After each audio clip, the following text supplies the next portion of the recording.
గుంటూరులో మాతా శిశు సంరక్షణ కేంద్రాన్ని ప్రారంభించడంతో పాటు కుప్పంలో పర్యటించి అభివృద్ధి పనులకు హాజరయ్యారు చంద్రబాబు నాయుడు. గత ప్రభుత్వంలో టీటీడీ నెయ్యి కల్తీ జరిగిందంటూ టీడీపీ నేతలు పోస్టర్లతో దుష్ప్రచారం చేస్తున్నారని వైసీపీ నేతలు ఆగ్రహం వ్యక్తం చేశారు. అలాగే మహాత్మాగాంధీ జాతీయ ఉపాధి హామీ చట్టం పునరుద్ధరణ కోసం చేపడుతున్న యాత్రపై కాంగ్రెస్ శ్రేణులతో వైఎస్ షర్మిల సమావేశాన్ని నిర్వహించారు.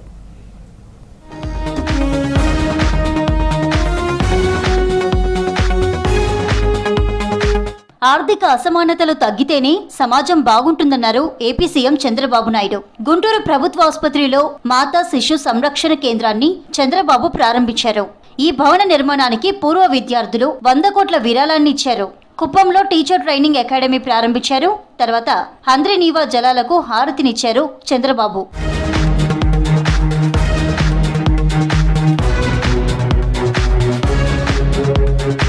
ఏపీని అన్ని రంగాల్లో నెంబర్ 1 గా చేయడమే తమ ప్రభుత్వ లక్ష్యమని చెప్పారు విద్యా, ఐటీ శాఖల మంత్రి నారా లోకేష్.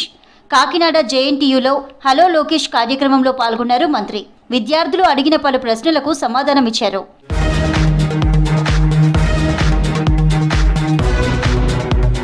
గత ప్రభుత్వంలో టీటీడీ నెయ్యి కల్తీ జరిగిందన్నారు చైర్మన్ బీఆర్ నాయుడు. 100కు 100% కల్తీ జరిగినట్లు నిరూపిస్తానని చెప్పారు. కమిషన్లకు కక్కుర్తి పడి భోలేబాబా డైరీకి టెండర్లు ఇచ్చారని ఆరోపించారు. ముఠా మేస్త్రి సహకారం లేకుండా ఇవన్నీ చేయగలరా అని ప్రశ్నించారు బీఆర్ నాయుడు. సుమారు 250 కోట్ల రూపాయలు విలువైనటువంటి ఈ నెయ్యిని కొన్నారు.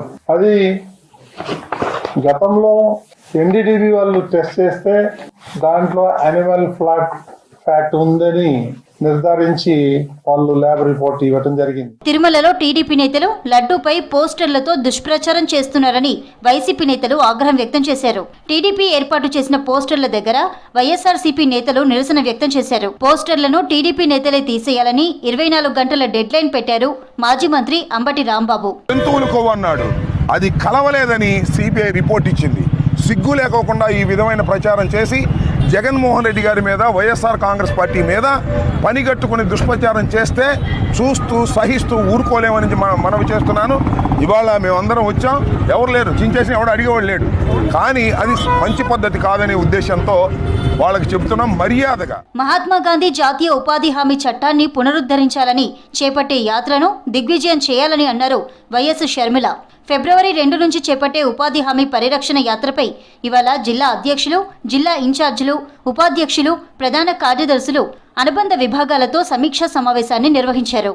అనంతపురం జిల్లా బండ్లపల్లి నుంచి చేపట్టే యాత్రను దిగ్విజయం చేసే విధంగా చర్యలపై చర్చించారు.